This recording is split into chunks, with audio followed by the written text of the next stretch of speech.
So, Kate, when anyone goes for vaccination, they may be wondering about side effects. How do experts understand the risks of these vaccines, and how would you explain it, these side effects that you're seeing? How would you explain that to the public? There's a method to look for common side effects in the clinical trials, and then rare side effects, which are constantly surveyed for in the routine use of vaccines. One of the things that I think people are concerned about is a lot of information in the media recently about blood clots. And this is a topic that the WHO is looking at carefully, regulators in Europe and around the world are looking at very carefully. We're in the midst of collecting information about these very rare events that seem to be happening in the sort of 1 per million, 10 per million kind of frequency. I think it's important for people to remember that the reason that we're vaccinating is because we're in the midst of a pandemic, and we all have risk of COVID infection and COVID disease that exceeds the risk of these very rare events.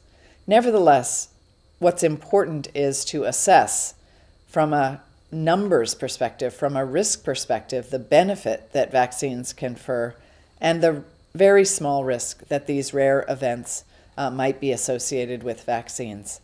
So both regulators and policymakers are looking very carefully at these data, understanding why they're occurring, where they're occurring, in whom they're occurring, and trying to identify whether there are specific groups of people who are at more risk for some of these events, which it doesn't seem to be, and balancing that very rare and low risk against the benefit of protection against COVID disease. People around the world are working together to make sure that information from anywhere in the world is actually collected together and informs our understanding of both risk and benefit.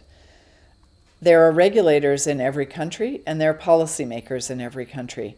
And there is a system where information is shared up through these regulatory committees and on to WHO, where we also have an external expert group that looks at safety data that's coming in from all parts of the world.